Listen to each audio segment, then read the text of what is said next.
Yippee-Ki-Yay, mother... Welcome to the party, pal! Welcome to Yippee-Ki-Yay, Ralph's Putt. Oh, shit. Damn it, take two. Three, two. Well, it's all timing, John. What's your key to success? Timing. Thank you. 3, 2, 1.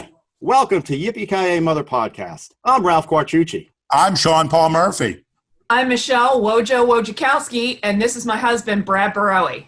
And I'm John Quartucci. I'm Drew Gould. Well, welcome, everybody. Another exciting week of podcasting. Okay, Wojo, what's happening next week? We have a big week next week, people, so Huge. Friends.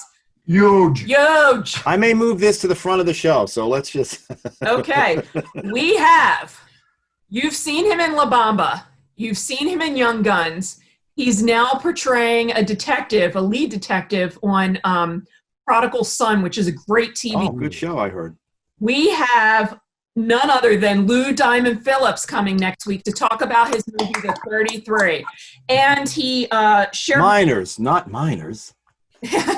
He shared my tweet and said he's going to bring a lot of behind-the-scenes stuff that he's going to share with us. Oh, great. So videos or just information? It's nothing I need to deal with. Okay, good.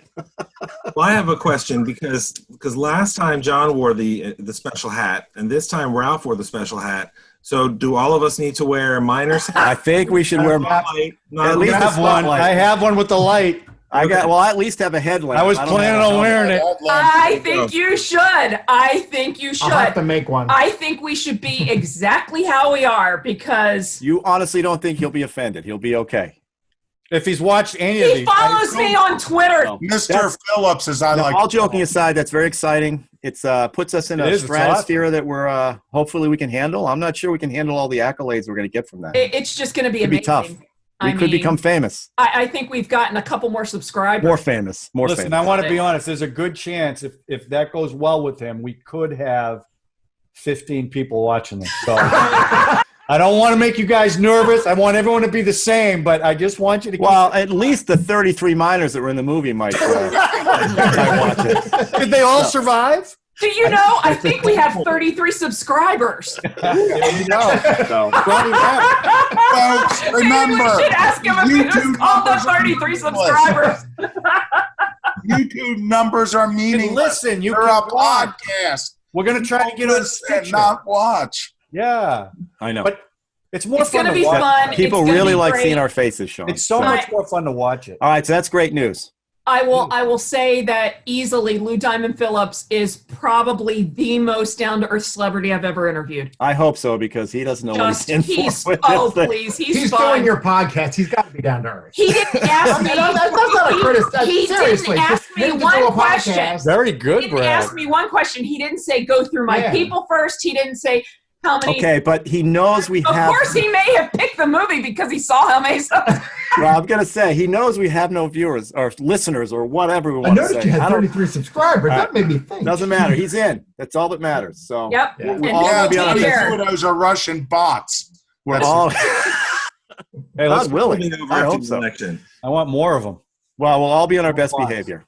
So What- can't why? wait. Which Very means we'll exciting. just be like we were tonight. But nothing will change. I'm going to ask him about the counselor. I bet he went on an audition for that. Don't you ask him about the counselor. We are not bringing up the counselor. We are not bringing up the vagina on the windshield scene. You behave yourself, Sean, and you stop calling it your podcast, and they can just be themselves. Yes, ma'am. Drew, Yes, ma'am. you Wow. start calling it your My podcast because Ralph won't be able to dispute it when we have a guest. That's true. So keep saying, Mr. Phillips, I'm so happy to have you on my Mr. podcast. Phillips. I'm going to So call are him the Mr. rest of my Diamond people. Phillips. Mr. Diamond Phillips. Mr. Diamond. Mr. Diamond LDP. You would call him Diamond Phillips. Yes. LDP. LDP. Yes. L. Diamond Phillips. I'm going to give him a new nickname. We should all dress like different characters from a different movie of his, because that wouldn't be creepy at all. Can he play anybody fat? Don't say anything about it. Just wear the costume and never mention it. Right. All right. And with that, Michelle's writing career took Yeah, a we real gotta- quick nose. We better dive. quit while we're ahead, kind of. Okay. All right, good job. I brought the movie to the table today. And I'm Me. yes, and it's a throwback to our original mission, which was to bring movies from the 70s. And let's Owen see, Roisman films. he's our favorite cinematographer, it turns out. So it's the French Connection, obviously. You can see in the back. First question, who had never seen this till this podcast? Wow. I only saw the car chase. That's the only thing I've ever seen Yeah, from it. that's what everybody sees. That's interesting. Okay, French Connection came out in 1971. Directed by William Friedkin. Hey, Debbie. Debbie! Hey, How are Welcome you? aboard. good. Starring, of course, Gene Hackman, Roy Scheider, Fernando Rey. Fernando Rey. Spanish guy doing a French guy. Yep. Because they hired the wrong guy, and Friedkin had to pick him up at the airport. We've all read the IMDb. Enough of that.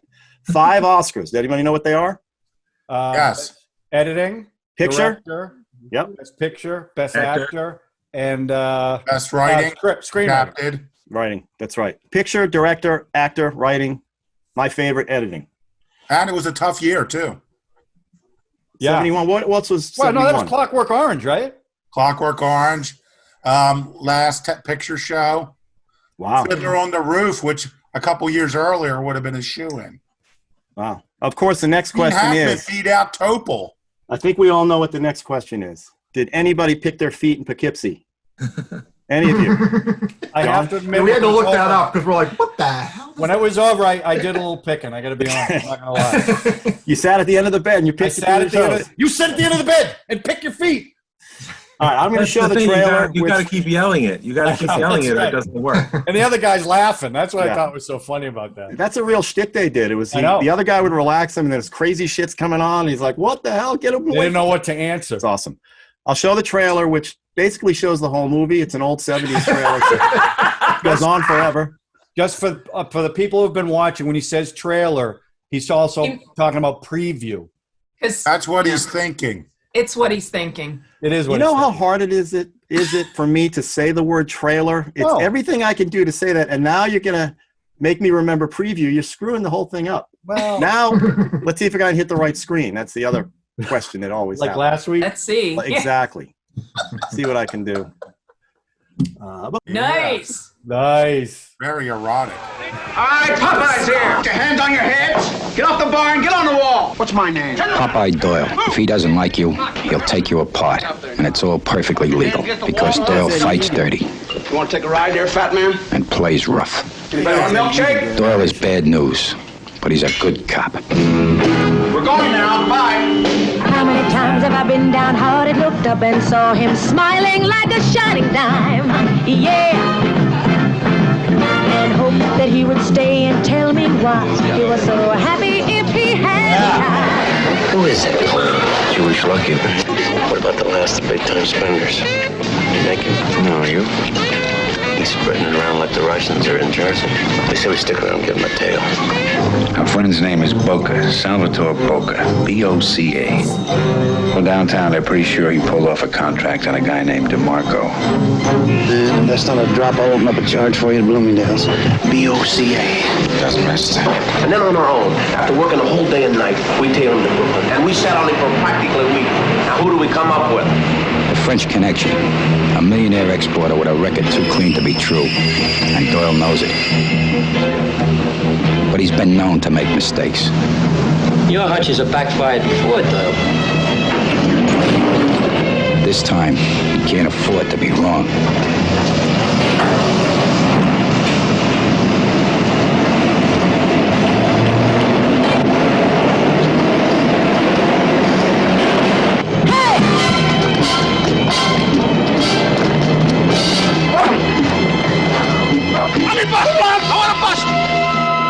I know the deal hasn't gone down. I know it hasn't. I can feel it. I'm dead certain. Last time you're dead certain, we went for dead cop. All right, let's hit him. Hit him! All right, nobody move. Put your hands in the air. The stakeout, It's me. the payoff, the chase. Don't stop. Hey, Coke, you all right?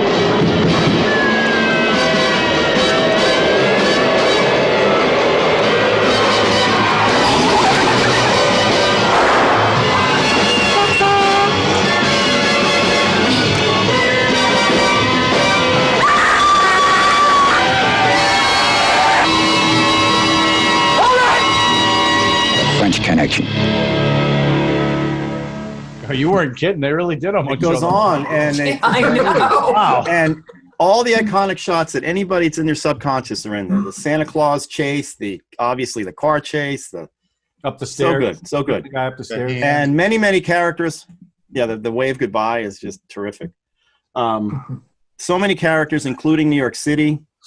Roy Scheider is great as his partner. The documentary style of filmmaking that William Friedkin pulled off in this one. The budget was very low, so a lot of that lighting is existing lighting. Wow.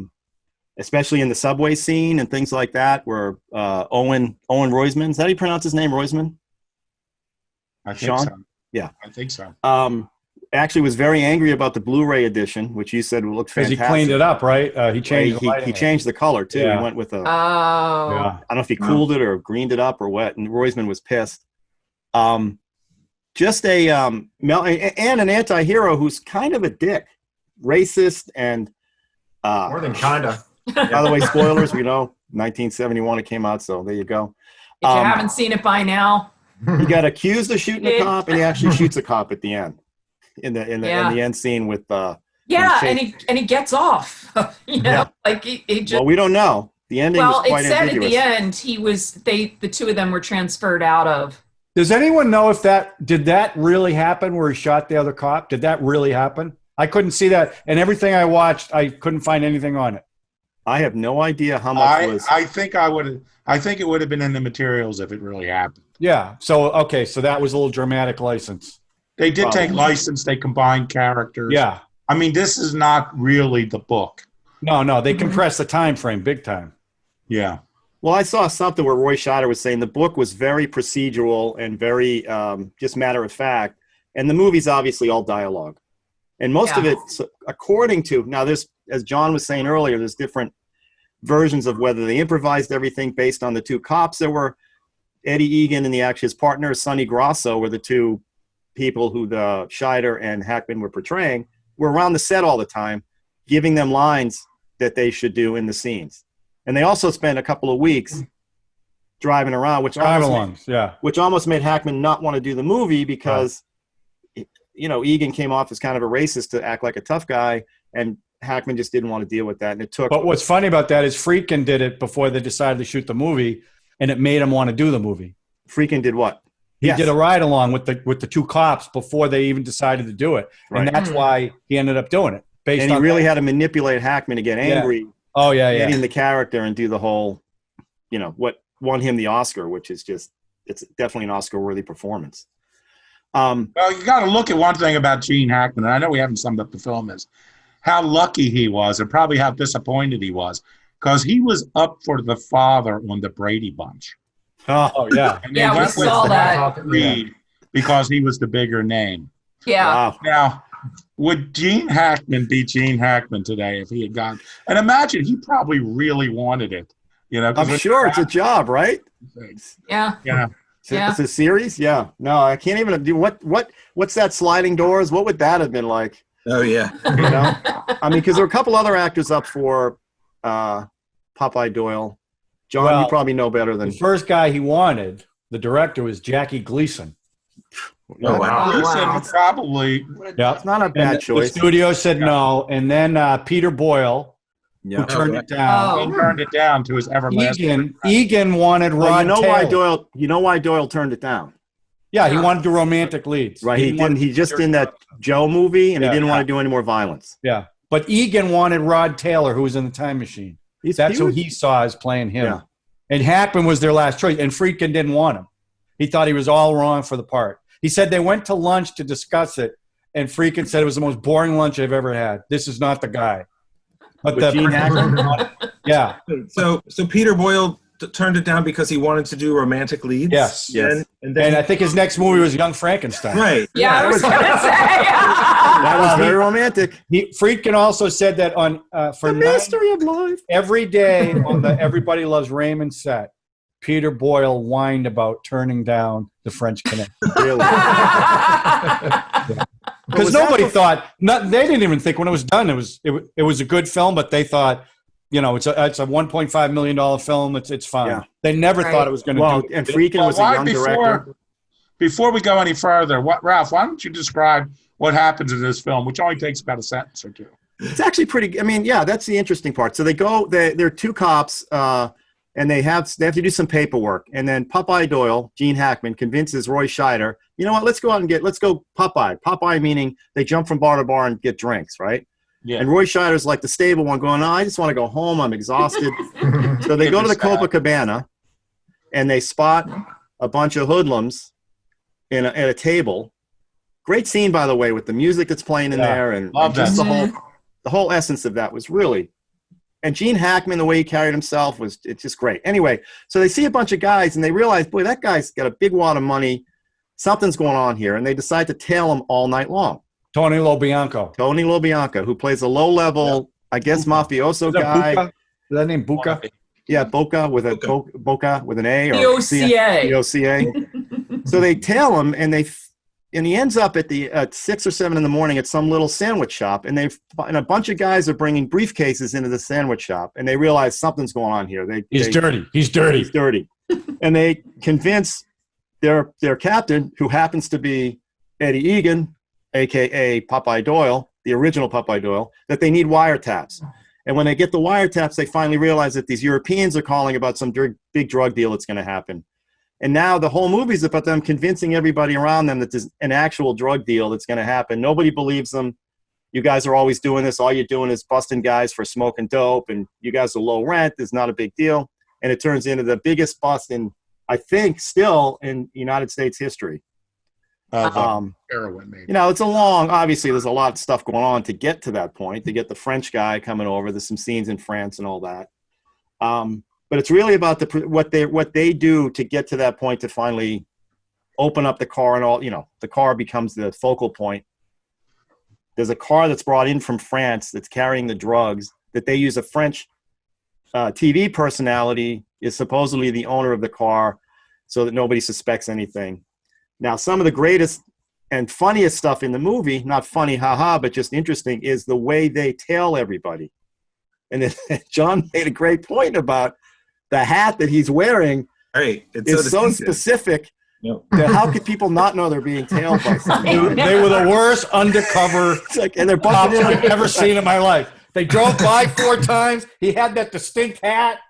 Oh. One guy gets on one side of a window looking at jewelry. Gene Hackman gets on the other side. Grape soda. Right? And the French guy, of course, figures out that there's that great scene in the subway where they're bouncing in and out of the subway cars and all that, and ending with the French guy doing the so and just the way Friedkin shot it with his documentary sensibilities and all that, it has a very realistic feel. Obviously, New York City looks fantastically creepy and old, right? Yeah. And it's interesting to see Times Square and those areas. It's just like it's a character on its own, and Owen Roseman really shot it well. And they were using wheelchairs, real low-tech stuff, including that car chase. The famous car chase had no permits. I saw that. So they pulled that. I mean, obviously, some of the stuff were planned, like the woman who almost gets hit with the baby carriage. Right. A lot of it, when you see cars hitting that car, some of those were actually people just going to work, just happened to meander into this thing and became part of the movie because they couldn't afford permits, they couldn't get permits, and they just kind of pulled it off. And it's the most iconic chase scene in history after Bullet.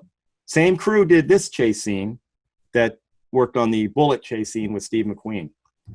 And all the iconic shots everybody knows, including the reflection in the windshield, the Santa Claus running down the street, obviously the subway when he shoots the guy in the back, right? Shoots that guy in the back, the French assassin. That would be looked on badly today. I think everything he did is looked on badly. The producer said, you can't put that shot in. You can't have a cop shoot this guy in the back. It's not going to work. So at the first preview, he said that when he pulled out the gun to shoot the guy and shot him, everybody in the audience stood up and was applauding. And he goes, I guess we can get away with it. Friedkin ran upstairs. I guess we can get away with it. Yeah. They like it.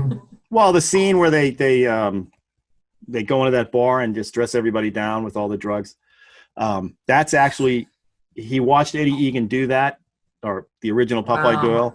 All those cops that were in that scene were all all those people in that scene were actual cops. Yeah. They were undercover cops. Really? All the extras were cops, so they were all part of the whole thing. That's cool. That So a is lot of cool. interesting little tidbits that make this movie so fascinating.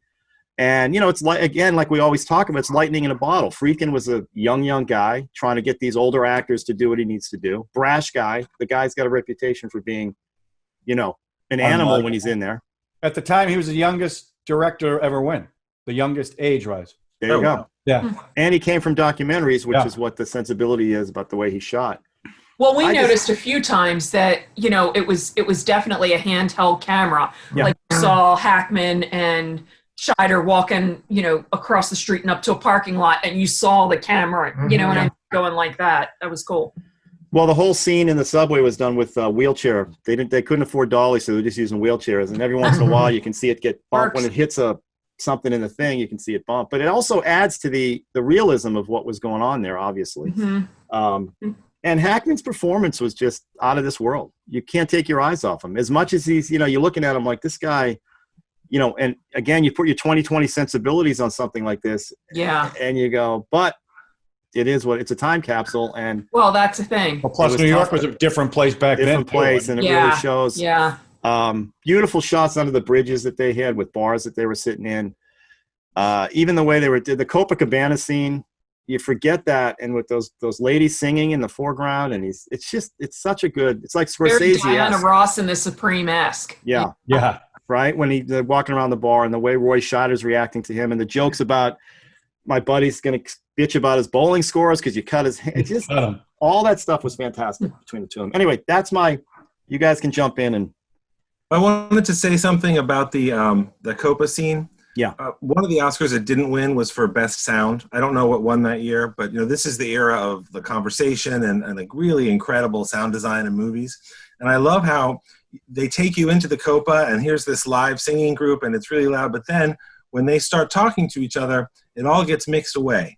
And you don't look at it and go, well, that's not real, because of course they can't really hear each other this way. They're having an intimate conversation, and that sets up the fact that a lot of other stuff in the movie it's not voiceover, it's their dialogue over the images of the sort of standard police work. Yeah. And it's such a clever choice storytelling wise, because you get all this information, but nobody's laying it out. Nobody's writing it on a board. I mean, you could make a case that a lot of the first hour of the movie is not that exciting, but it's not boring. It's slow, and it feels real, and it feels like real police work.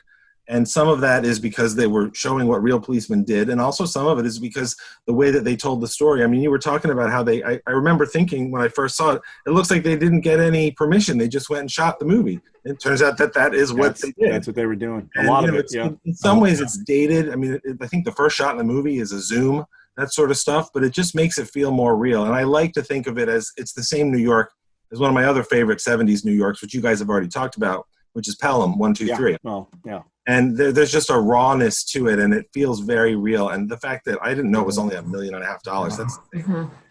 Well, and it did exactly what I love. We just dropped right into the scene. Yep. The very start with the Santa Claus thing. That's the front of the very first start of the movie. Zero backstory. We're just in the movie, right from the get-go. And right away, the character. Wait, the French scene was the first scene. The what scene? The French scene. Guy, when the French detective got killed. That was that's right. Oh, my favorite part of that is the guy in the face, and we were both like, "Wow!" And he rips his baguette and eats his baguette. Right. Yeah. See, that was the most important thing. That reminded me of when we watched The Martyr, where she had that baguette she was eating. She threw it out the window. That really frustrated you. She threw it out the window. It was like, what a tragedy. The humanity. She threw a sub out the window. That baguette is that bread. And then he takes a piece of the bread when he's walking away. I knew that was going to happen, just the way they set the whole thing up. And again, that guy was pretty obvious when he was on his when he was tracking. Right. Subtlety was not a theme in not this at movie. all.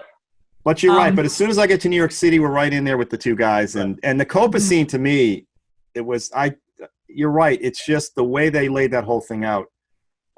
Was very fascinating, and pointing out all the characters, so you kind of know what's going on right from the get. You know that Gene Hackman's a bit of a womanizer.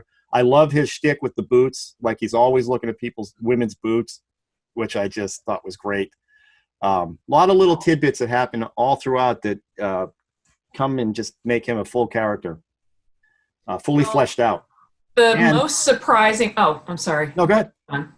No, it's your podcast. I finished. I defer to you now. Lord.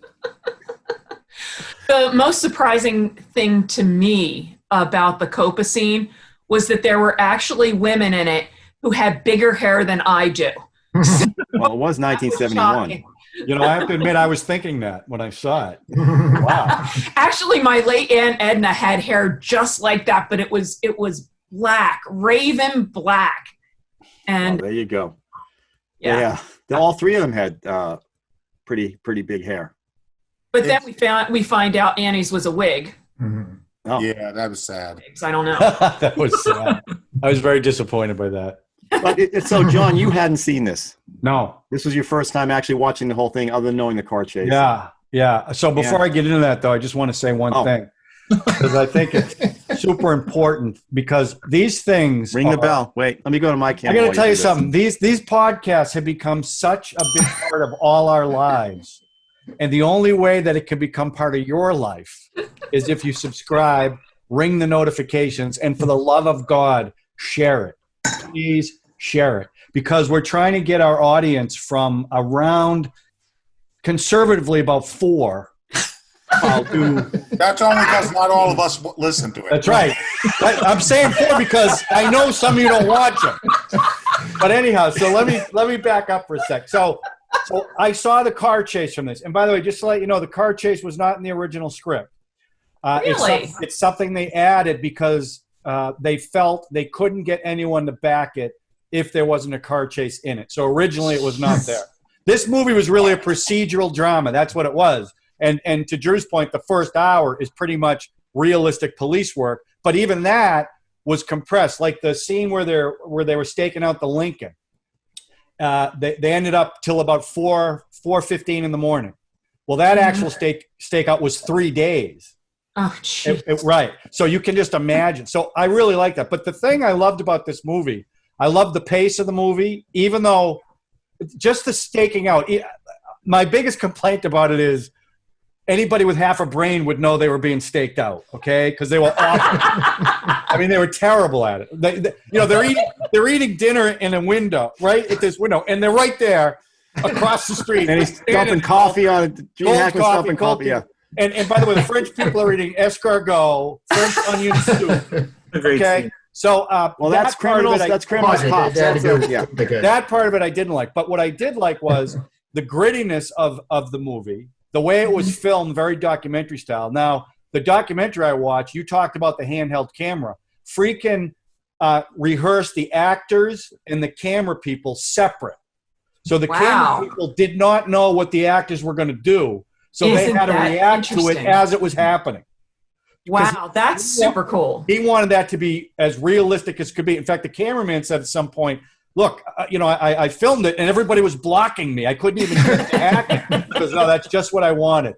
So I love that part of it. I also love the fact, and this was said in the documentary, so I won't take any credit for it, but the way it was filmed, it wasn't movie New York. It was real New York. Yeah. Because it wasn't glamorous. You see things you never see when movies are made at the time. Right. You don't see the big, beautiful skylines. You're seeing under the Brooklyn Bridge, not on top of it. Right. Like we're walking through New York, just down the side streets, and just where you see exactly. But that's drag that first guy into that alley, and there's a fire going on over here, and there's glass and there's mud, and they're always walking through mud and glass. Even his apartment looked like a prison. Where Gene Hackman lived looked like a prison. So he was handcuffed. It was dirty. It was grimy.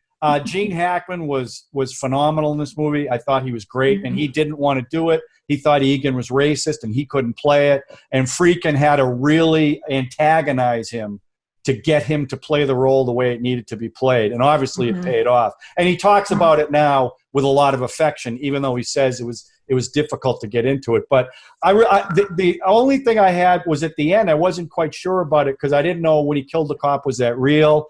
And then the gunshot at the end, because I didn't know if the bad guy was in the sequel. So did he get shot or not? And then they just left it at that.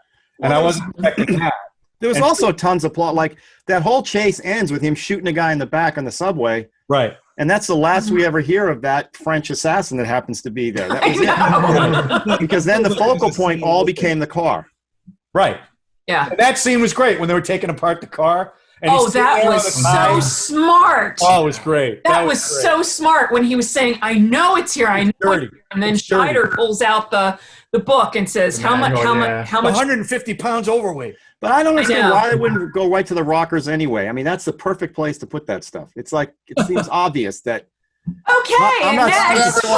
Like a drug dealer. I'm not speaking from experience. The guy that was under there doing that was the actual guy that did the actual car. Oh, really? Yeah, the guy doing all the drilling and all that stuff. Yeah, all that kind of documentaries have a lot of cool stuff in there. Mark Commode, you know, he is a British movie reviewer. I'm a big fan of his. Yes, he does a lot of good documentaries about American filmmakers. That's the one I saw. It was where he's walking along the street and he's excellent. Yeah, now he does a really nice job. That's my other complaint is they ripped that car apart.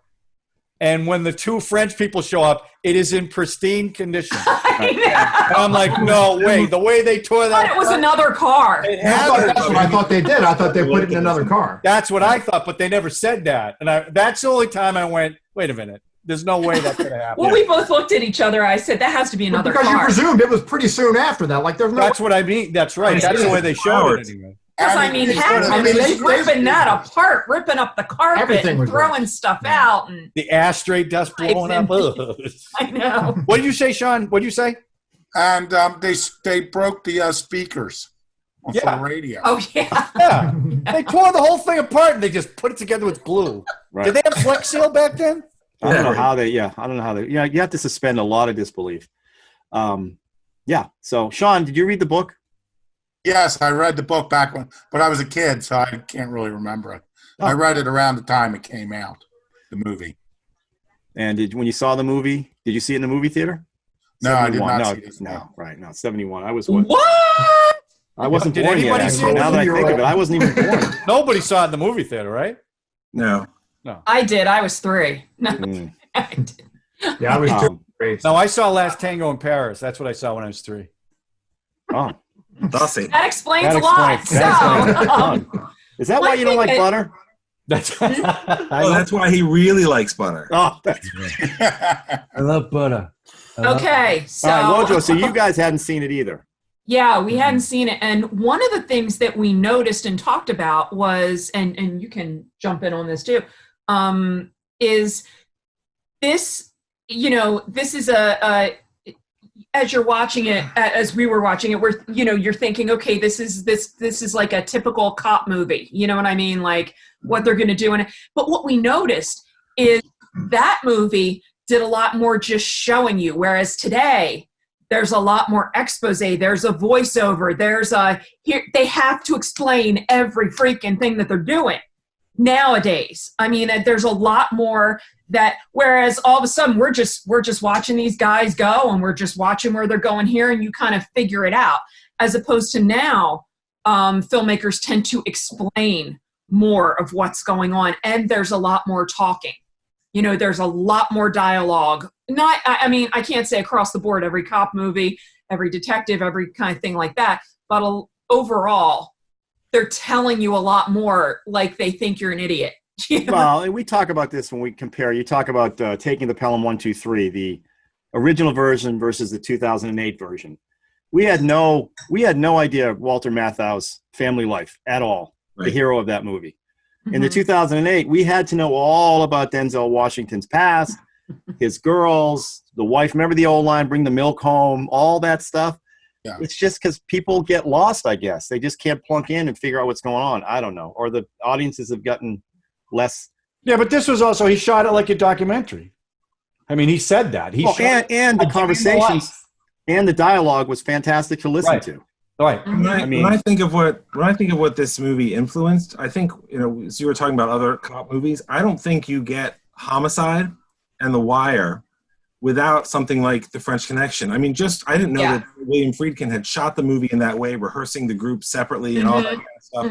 And this movie, it's on its own, it's an incredible movie, but the way that it influenced the way that people tell these police stories, like I know a number of people who they'll watch The Wire and they go, it's not that exciting. And I go, well, but it's supposed to be real. And Yeah. Real police work is about patience. And you know, sitting there forever and making miniature furniture while you're listening to the wiretaps. You know? Right, exactly. And this literally has a scene where they hear what they want to hear on the wiretap, and because they drink on the job all the time, they cheers each other and whatever.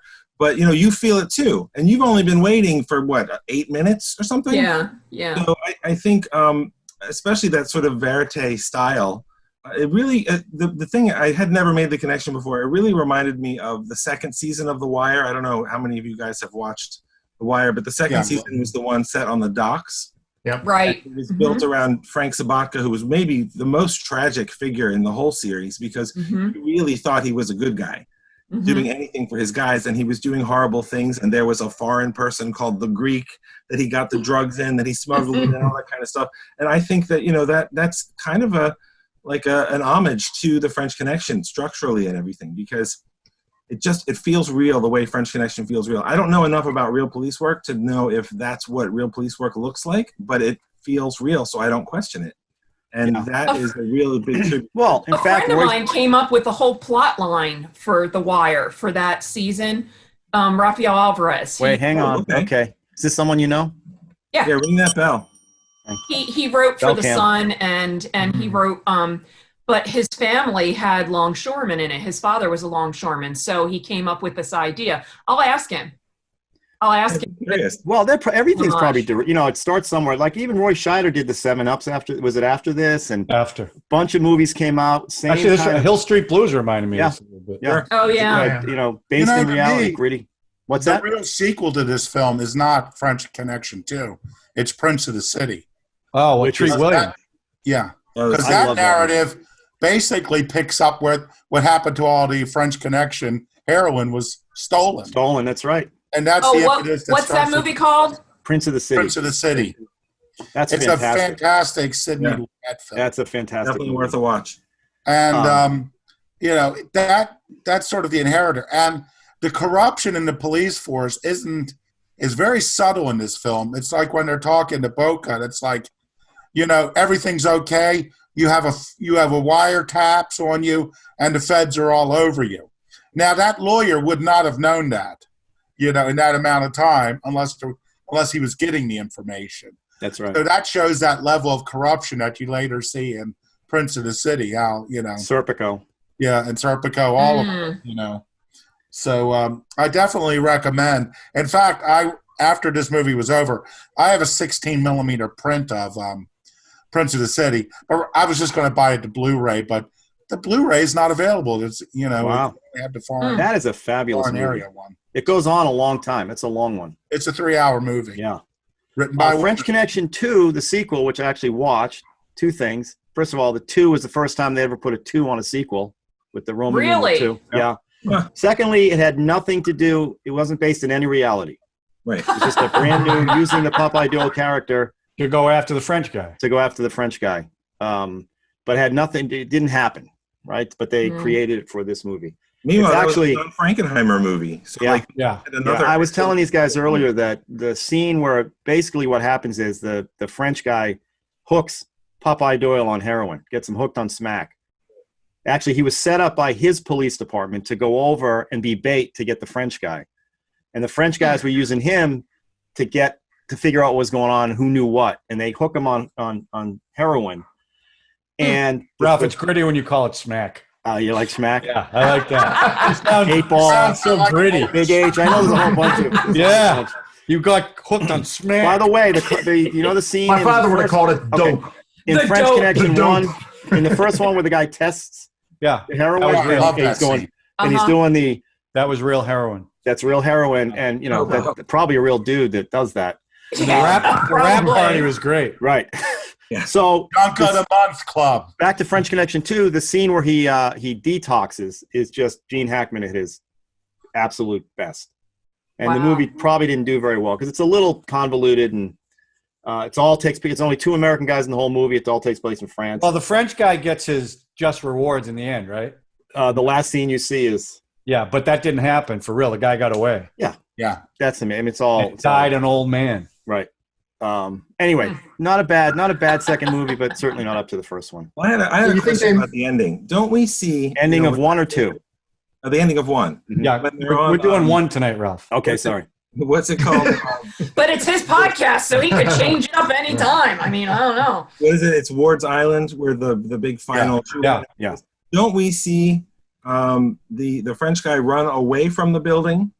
No. We see him run in. We see him run into the building, and then you see him run across at one point. And Gene Hackman chased. That's how Gene Hackman chases him into that building. I kind of lost him, and then the last scene where he murders the Fed by mistake, and then he has that. He goes into through a doorway into darkness, and then you hear one gunshot. Right. That's it. The theories about that are interesting. Like, did he think he saw something and he fired the gun? Did he put the gun to his own head and then change his mind and shoot it into the ground? Like, all this different stuff.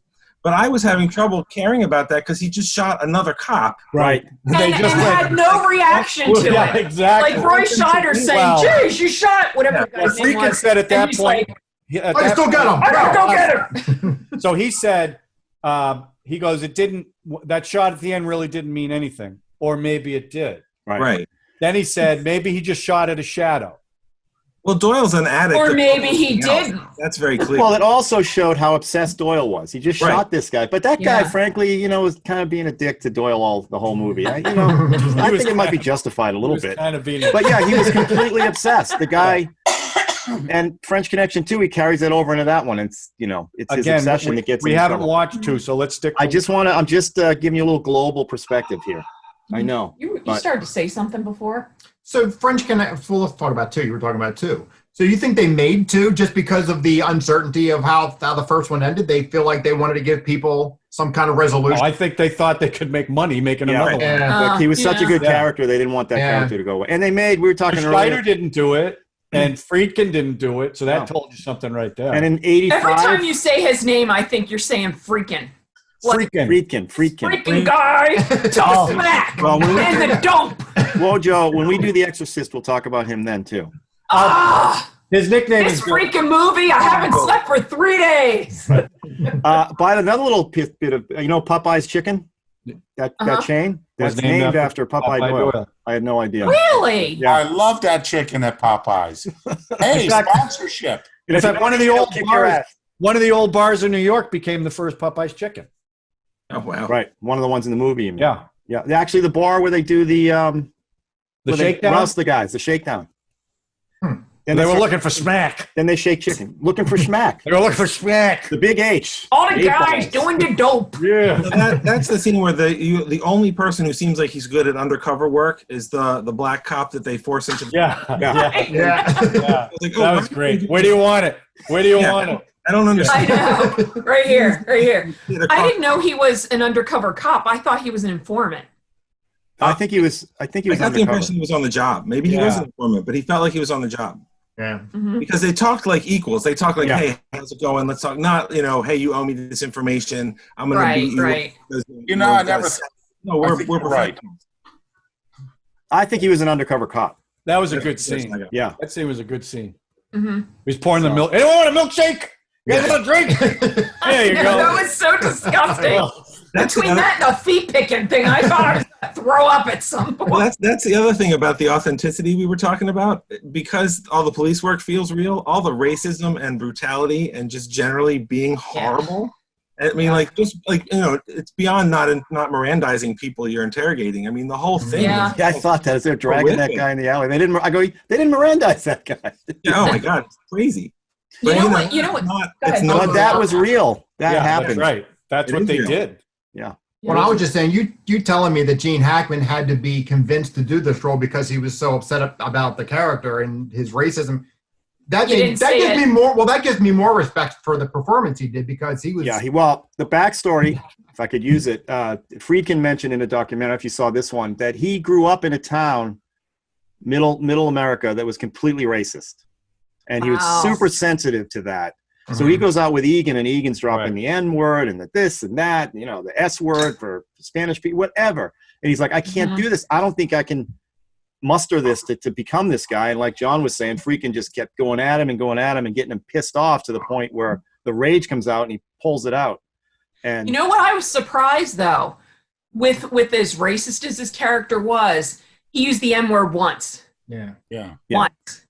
And then right after it, he says, "I hate everybody. I hate everybody. I don't trust anybody." Probably a Hackman line. Yeah. That he had. Well, they're not cops in the South, so maybe that was why. There was a scene. You know the scene where he was out with the cold pizza and the coffee cup while they're in the restaurant. Well, he kept rubbing his hands. So this is what Billy, the director. I'm not going to say Friedkin. Billy, the director, said, "What are you doing? You don't look cold. Just look cold. Rub." It was, and all it was a close up on his hands. It wasn't the shoulders up. It was just his hands. Look, no, and they did it like 27 times. So finally, Hackman went nuts on him and said, "Why don't you get in front of the camera and you show me exactly what you want me to do?" So he goes in front of the camera, goes, "See what I just did? That's what I want." So the other part of that story, he goes, he does it and walks off the set. He said, "I wouldn't just say cut. Right. I would say, Jesus Christ, is that, you think you're going to job acting like that? That's not what I want. This is what you need to do. You're going to be off this set 2 days from now." And it would just get him in this thing, and it worked. That day, after that scene, he walked off the set and was gone for the rest of the day.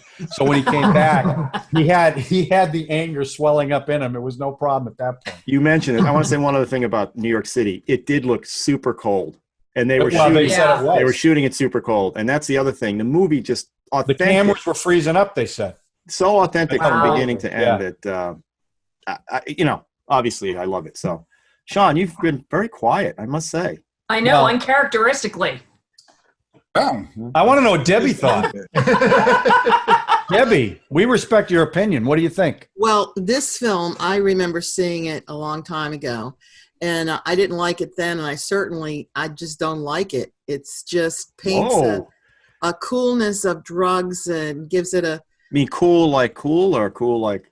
Cool. Like these drugs, to deal in the drugs or to watch the drug scene or do any of that, it is super uncool for me. And I think you too, Sean. Well, I don't want to speak for Sean, but for me, generally drugs in movies you don't like to see, or in this particular one? I don't like it.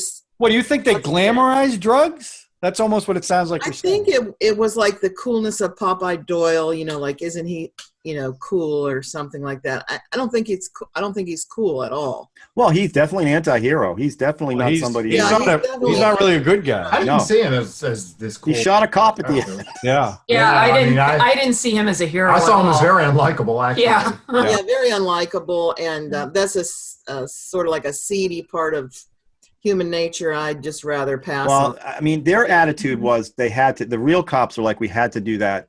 That's what he said. I'm sure at that time they really had to do it. And remember, that's 1970 New York City. It was a hellhole. Yeah. You know what it reminded me of? Some of the shots.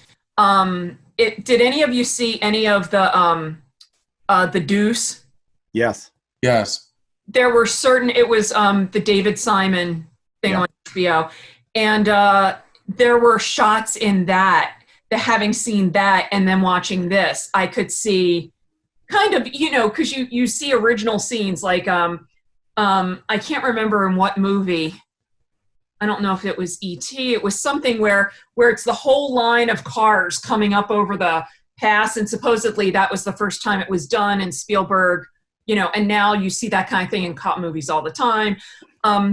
So it reminded me, it made me think of when I watched The Deuce, and they would take the night scenes, and that was in the 70s. Yeah. Well, that movie's based. That show's based in the 70s, right? Yeah. Times Square in the porn industry in the 70s. Yep. Mm-hmm. Yeah. The only thing that took me slightly, the blood red stuff they had to use. Oh, that was horrible. Brad kept yelling, another ketchup packet. Yeah, I guess they had to. And the scenes of car crashes, which I don't quite, why we have to linger on those scenes of, I think that was somebody that was one of the mob. That whole scene that they argue by the car crash. Oh, yeah. I was a little confused by that scene. What the purpose of that scene was. I didn't get what the point was. Yeah. I think that was one of they were following. I think it was one of the crew, and his girlfriend was in the backseat dead, and he went through the window. But they're all arguing above those guys, and that's when Gene Hackman, the guy, ends up shooting at the end, getting another argument in front of everybody. Right. But the blood, and even the first shot of the guy getting shot in the face was where it started. The little splatter thing they did, and yeah, but they don't linger on it. I mean, it's not like with the car crash. Well, yeah. But you see how far special effects have come with that kind of stuff. I mean, just even blood today, alone. a lot of times they don't get blood looking like. It's not like blood got on the baguette. No blood on the baguette. Very believable looking baguette. It was. Well, you know the scene where during the car chase, where at one point it gets sideswiped. Gene Hackman was driving that car, and that was an accident that happened. Yeah, I tell you, a lot of those people. I tell you, that was somebody going to work. And the Brooklyn Bridge scene where they have the traffic jam. Yeah, that was real. But I'm thinking if they had done a scene like that today, the film crew made the traffic jam happen. If they did that today, like no permit in the 70s, they were like tanks. We kept saying, he crashed 3 or 4 times. He kept kept going. Stuff, and we just kept saying, "Man, those cars in the 70s, boy." They had all kinds of cops. Screw it, you just keep going. Out of uniform, kind of directing traffic. Try to keep a couple blocks ahead of them. And William Friedkin was in the back seat. Well, so they filmed a bunch of it already, and he wasn't real happy with what they had. He didn't feel it was enough. So he said to the stunt driver who did the bullet chase, he goes, "Look, it's okay. It's not great." He goes, "Are you willing to let me do whatever I want?" He goes, "Yeah, okay. Well, you get in the back. You get in the back seat." And there was another guy in the front. I think it was the producer, wrapped in a mattress, and he was going about 90. and he said they were all terrified because it was real. They were weaving in and out of traffic. It was nothing set up. Well, that was an intense scene. That was. I mean, it was great. The speed of it was what was so great. Yeah, exactly. You could tell it was for real. Most of it, other than the carriage. Well, I'll tell you, another film you should look at is Ronin. With Robert De Niro. Yeah. Frankenheimer. Where they also had the actors in the car really going. They were going that fast. Yeah. Those are some amazing car stunts. That's probably the last great car stunt movie I've seen. Because you look at these Fast and Furious, it's all nothing real in them. Okay, I'm going to say this. I'm going to flip to dancing. When you watch old dance scenes. Wait a minute. I think Drew was going to object to that. Jump in. What's your Little Fury Road to refresh your memory? Oh, those car scenes are different. That's different. Here we go with the Fury Road. No, but I mean the fast cut editing. Any second now, Ralph's going to say the counselor. Nope, didn't mention fast that. cut. But then we're going to have to do our Hudsucker Proxy shit. When you look at old dance like Fred Astaire and all that, they never cut away. You just watch the dancing. Right. Gene Kelly and Full Fred Astaire. body. Right.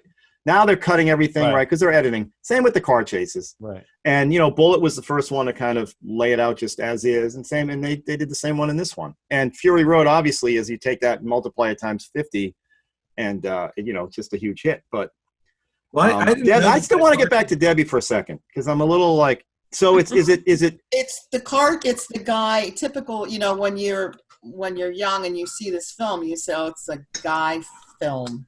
It's for guys because of the car chase. And that's what I said to Sean. I said, I really don't want to see the French Connection because all I remember from it is that it's a car chase.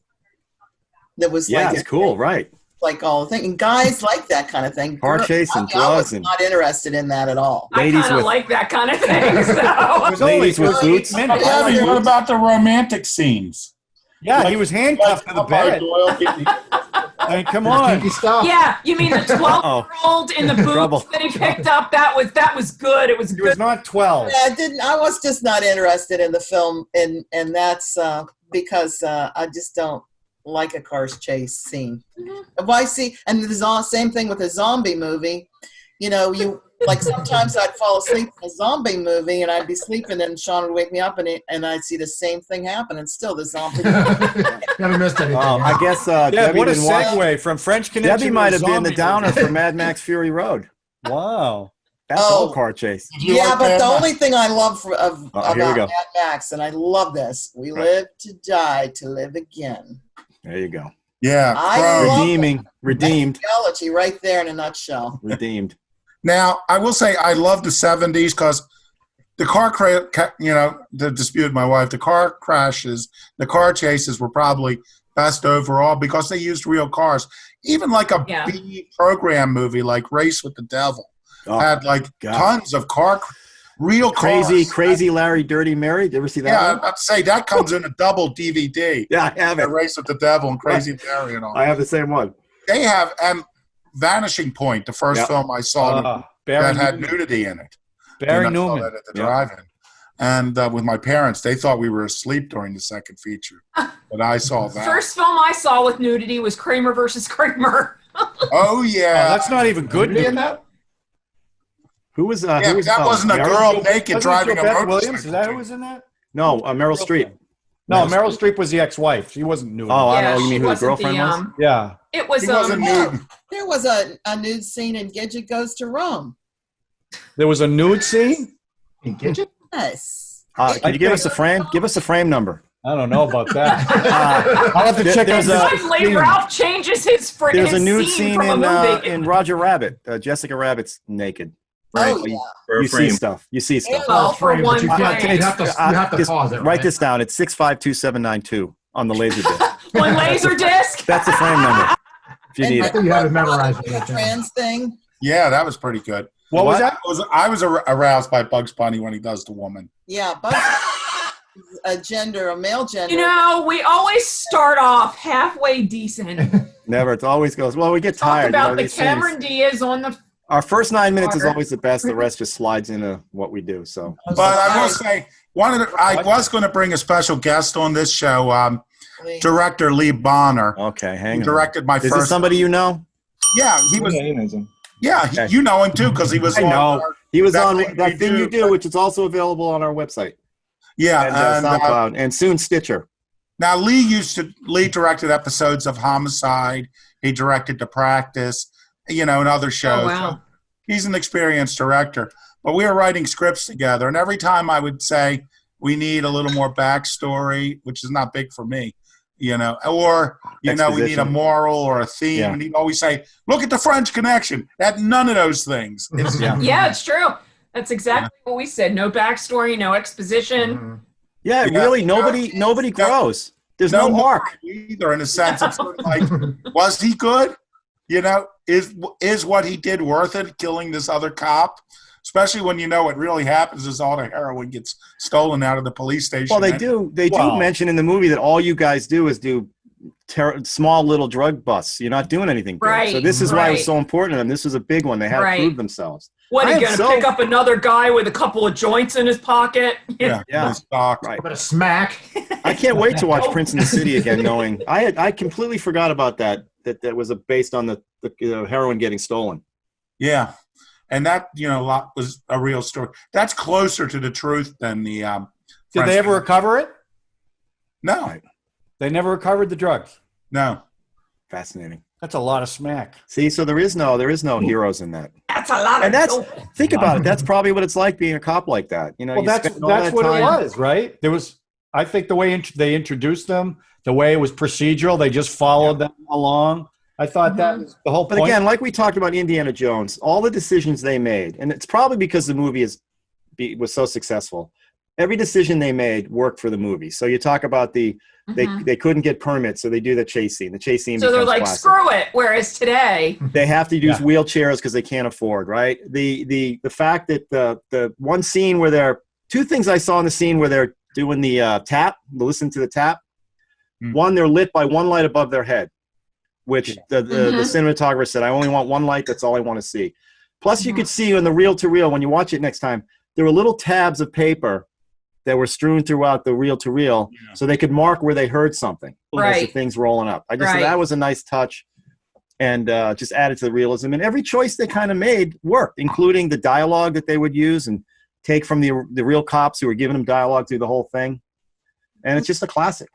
There wasn't a ton of background music in this. No, there wasn't. Well, the way the movie starts with the dun whatever, however they come in with the titles is probably it. The women in the bar, right? Was kind of. There's a few times where it's got that. Actually, a couple times there was the one thing where they did a couple times where it was the building suspense, the nails on a chalkboard. Yeah.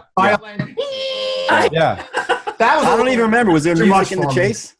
I don't think there was. Just him beeping the horn. Yeah. Yeah, I don't think there was. I don't remember. His expressions were great too. Yeah. I mean, those are great when he's, and he's mouthing words. Right. Are we going to have any movies that we just? I'm sorry. Go ahead. I was going to say I didn't know that wasn't in the original script, and that was like, if you want us to pay for this movie, you have to add a car chase. I think that's really interesting because if I was going to say, well, what would be an exciting car chase? A car chasing a subway train is about as exciting sounding as hijacking a subway train. Well, okay. So, but it is very exciting. Yeah. I think what's really exciting about it, it's two things that really happen. First of all, the way it's directed and how real it was, and the way the camera gets lower as the chase gets more intense and puts you on the street. But also, it's all Gene Hackman. I mean, he is a spectacular actor, but he sells that so much. That desperation drives that shit when he gets out of the car. It's like he's losing his mind. Yeah. Well, he is. So obsessed. I mean, he's exhausted, and so is the other guy that he's hunting. And when they finally see each other, like, you don't get upset like, oh, I can't believe he shot him in the back. You're just relieved. Well, remember what happens after the guy gets shot? He rolls down the step right next to Gene Hackman, who's laying there completely wiped out and exhausted. And I mentioned that in another episode. I love it when people get tired doing stuff. Yeah, right. Really wear you out. Yeah. Well, and I noticed when these guys would run, they ran a lot faster than actors run in movies today. We were talking about Except for Tom Cruise. Except for Tom Cruise, right. Well, yeah. That dude can run. Yeah. Okay. And we'll leave and ride a motorcycle. Seriously, when they were chasing the black guy into the alley. Yeah. They were all hauling it. And I said to Brad, today, the fact that they shoot these scenes like however many times, they'd all be dead. Well, you could tell Hackman was getting gassed when he was running. Well, he's got a bum knee, in the Santa Claus outfit. Well, that's classic. And then at the end of French Connection 2, it's literally a 5-minute Gene Hackman is chasing a boat. You ever see the movie Taken? Yeah. Liam Neeson is chasing that boat to get his daughter. Can you imagine the Pitch movie? Same deal. Here's what I got. You got a guy named Popeye. You got a boat. You got a car. Well, imagine for the first movie. We got a guy, we're going to call him Popeye. You're going to love his hat. Car chase that we're not going to get. He's got a pork pie hat on the whole time. A nondescript pork pie hat. Right. Exactly. He should have worn a sombrero. It would have been just as awesome. Well, that hat in 2, he gets in a giant fight in 2. He's not subtle at all. At the end of the fight, he picks up that hat. He goes, "He ruined my hat. My hat. I want my hat back." I love that hat, obviously, but yeah, he has a 5-minute chase scene through France, or wherever the town they're in after a boat. Marseille, I think. Marseille. Marseille. Let's look at the Oscars that year and see what we think. Let's. Okay, so Gene Hackman was up against Peter Finch, Sunday Bloody Sunday. He's up against Walter Matthau for Koch. Now, I love Walter Matthau, but maybe that isn't the one. George C. Scott for The Hospital, film I'd love to bring in here. That's a good one. I never saw it. Fantastic in that movie. Yeah. And it's definitely a big showy actor movie too. And then we got Topol for Fiddler on the Roof. Fiddler. Now that would normally be the winner because they usually would reward the big musical. I thought I read that he tied with Finch and somehow they recounted and he ended up winning. Like the recent Baltimore City election? Marissa Tomei? I seem to remember reading that. I wouldn't trust any of that stuff about Academy voting because those people are so buttoned up and secret. I mean, like I'm sure the rumors they're entertaining, but we really have no idea what happens. I don't mean to make that sound conspiratorial. I mean, it does sound conspiratorial though. Yeah, well, that's in the air these days. I mean, they blew it 2 years. How many years ago where they picked the wrong? Oh yeah, Marissa Tomei. That whole mystery about her. Yeah, was that Jack and then La La Land. Yeah, that was the one. That one. That's the one I'm talking about. Moonlight. Well, that was because it was Moonlight beat La La Land, but that's because the accountants were doing selfies and they gave the wrong envelope. To what was that, Warren Beatty? Really? They were doing selfies? Yeah. That was the reason? They were not paying attention, so they took an envelope that had already been read and they gave it to Warren Beatty. And he looked at it and was like, "This says Best Actress." He didn't know exactly what to say. Right. And I pushed him to say the movie, and then I give the producer a lot of credit. As I remember, one of the La La Land producers was up on the stage, and then he saw it. Yeah. He was like, "You guys won." Yeah. It's not No, us. that guy was a class act. Yeah, that was All right. great. All right, we need to rate this because we have a big announcement. We have to push our show for next week, right? Yes, so we do. Let's start the rating with Drew. I'm going to say Yippee-Ki-Yay. I mean, it's a classic film. I hadn't watched it in a long time. I really didn't remember anything about it other than my personal favorite scene, which is the game they play on the subway. But there's a lot of really great stuff in the movie. And the fact that, honestly, it feels like it's about all of the behavior that we are seeing in the news today about law enforcement, but not actually judging it, just saying this is how it is to be a policeman in a tough city is also a time capsule sort of interesting perspective. So Yippee-Ki-Yay for sure. Yeah. Well, Joe and Brad? Yippee-Ki-Yay. Well, I'll say Yippee-Ki-Yay, but I wouldn't say I loved it. So Yippee-Ki-Yay. I liked it. I mean, I sometimes have a harder time with the older movies and the filming and thing. It was very, I mean, some of it worked with the roughness, but it was, I know the filming like a documentary and just one scene and then all of a sudden you're in the next scene. There's like no transitions. That's a little harder for me. Here we are. Yeah, no, there's no question. And like the really close zoom and then the far back zoom. Like here we are. And but I I'll say we both said we liked it, but it wouldn't be one that I'd have to watch if I came into the middle of it on HBO. I wouldn't necessarily sit down and watch it. That's good. Great. That's fair. I did like the subway back and forth. I love that. That's a great scene. Especially when he picks up the phone. Yeah. He's trying to make the he's a bartender. Yeah, I'm not going to be there tonight. I don't care. Yeah, I'm a bartender. I don't care if you had 10 bartenders leave. No, right. out tonight. I'm not coming in. Yeah. And at the end, when the guy's just like, that was. I think Popeye Doyle mimicked that when he caught him. Yes, he did. John? Yippee-Ki, pick my feet in Poughkeepsie. Boom. Boom. No, Yippee-Ki-Yay. I like I said, I only saw the car chase before, but I really like this. The way it was filmed, and Hackman's great. So, all right, Sean and Debbie. All right, well, I definitely say Yippee-Ki-Nay. Okay, and I'm Yippee-Ki-Yay, but I will say the film doesn't emotionally grab me. I can sit there and admire it. I mean, this time I was trying, I mean, I find it engaging, but not really on an emotional level. More of an intellectual level, but I found myself looking at the like the car chase scene, which is really a fantastic car chase. But I'm sitting there wondering how many angles they had. Where were they putting the camera to get these shots? Yeah, driving that fast with this threadbare crew they had. Where were they putting the cameras and all? These, of course. Well, again, remember, we're seeing it after years and years and years. Imagine seeing that the first time sitting in that movie theater, 1971. That's what we were saying. I mean, my heart was just racing. Yeah. I mean, it was 3 years after the bullet chase. Right. Yeah. And imagine seeing it on a big screen. Yeah. I'm definitely Yippee-Ki-Yay, but it's not a really it doesn't engage me as emotionally as a lot of other films. Or intellectually, you said. Or spiritually. I admire it intellectually as I'm watching a documentary. As a film. Well, okay, because this is the right podcast. Documentary thing of how people do this, But I don't care about Popeye Doyle. I just don't care about it. You know what? Well, I didn't care about him either. And that's a legit feeling because he didn't change through the whole movie. There was no arc. Yeah. I'm going to say Yippee-Ki-Yay. Made today. You need to have his backstory, and he need to go through an emotional. Well, then it's not. I think there's a couple like not the documentary style, right? Who's the guy that was in La La Land? Who's that actor? Ryan Gosling. Ryan Gosling did a couple of cop movies movies where he played like the driver. That's a driver where he, he doesn't change. He's sympathetic to the neighbor. What was that? Or the driver with Ryan O'Neal. Do you ever see the driver with Ryan O'Neal? Mm-hmm. Yeah. Another one where. But yeah, Popeye Doyle doesn't grow. My favorite character doesn't pet the dog either. He's not really sympathetic. No, my favorite character was Roy Scheider's character, Cloudy.